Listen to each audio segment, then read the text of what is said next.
एक आदमी फिसल जाता है और उसका शरीर प्रकाश की गति से नीचे की ओर फिसलने लगता है। आखिरकार वह हाथ पैर मारकर खुद को रोक लेता है, लेकिन अगले ही पल फिर से फिसलने लगता है। वह अपना चेहरा घिसटकर भी रुकने की कोशिश करता है, क्योंकि उसके पीछे गहरी खाई है। उसने अपने शरीर को संभाल लिया, तभी उसका मोबाइल फोन बजने लगा। लेकिन आदमी को अपनी पत्नी की गुस्सैल शक्ल याद आ गई। अगर फोन नहीं उठाया तो बुरा होगा। मजबूरन उसने अपना चेहरा जमीन से चिपका लिया और फोन उठाने की कोशिश की। जैसे ही वह सफल होने वाला था, उसका शरीर फिसल गया और वह खाई के किनारे पर अटक गया। 2.5 साल की कोशिशों के बाद उस आदमी ने एक फैसला कर लिया, तो वह मुड़कर हजारों मीटर ऊंची चट्टान से कूद गया। लेकिन समुद्र का पानी बहुत उथला था, जिससे उसकी कमर सीधे चट्टान से टकरा गई। दर्द की लहर पूरे शरीर में फैल गई और वह चिल्लाते हुए किनारे की ओर तैरने लगा। आखिरकार किनारे पहुंचने पर आदमी ने अपने घावों की जांच की। उसने देखा कि उसकी हथेली पर गहरा कट लगा है, कमर भी चोटिल है और पैर सुन्न हो गया है। उसे याद आया कि उसके पास एक मोबाइल फोन भी है, पर वह समुद्र के पानी में भीगने से खराब हो चुका था। लाचार आदमी ने ऊपर वाले से मदद मांगी, पर कोई फायदा नहीं हुआ। उसने अपने कपड़े उतारकर घावों को बांधा। थका हुआ आदमी जमीन पर सो गया।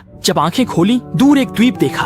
आदमी ने तैरकर जाने की तैयारी की, लेकिन एक हाथ वाले उस आदमी को पानी में उतरते ही समुद्री लहरों ने नीचे धकेल दिया। वह संघर्ष कर सतह पर आया, पर थकान से बेहोश होकर फिर समुद्र में डूब गया। जब वह लगभग हार मानने ही वाला था, उसे दूर बैठी पत्नी की याद आ गई।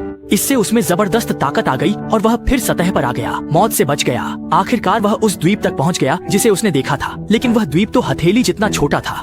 आदमी निराश होकर बस लेट गया, लेकिन अगले ही पल उसने एक सर्फबोर्ड देखा। आदमी रेंगता वहां पहुंचा, पर समुद्री लहरों ने उसे बेहोश किया। जब वह दोबारा जागा, तब रात गहरा चुकी थी, पर वह खुश न हो पाया। 2 दिन से बिना खाए पिए, ऊपर से चोटिल, आदमी की ताकत अब खत्म हो चुकी थी। वह अपना पानी इकट्ठा करने की तैयारी कर रहा था, पर एक हाथ से पैंट नहीं खोल पाया। वह निराश होकर फूट फूट रो पड़ा। रात में समुद्र किनारे बहुत ठंड थी। खुद को लपेट लेने के बावजूद उसका कांपता शरीर न रुक पाया। आखिरकार वह गड्ढे में सिमटकर दिलासा देने लगा। अगले दिन आदमी ने अचानक मोबाइल की आवाज सुनी। जल्दी से रेंगता हुआ जाकर मोबाइल खोद निकाला। मदद मिलने उस आदमी ने पाया कि वह एक वीडियो था, लेकिन इससे उसकी उम्मीद बढ़ गई। इसलिए वह अपनी इकलौती सर्फिंग बोर्ड समुद्र में उतर गया। आखिरकार वह समुद्र में पहुंच गया।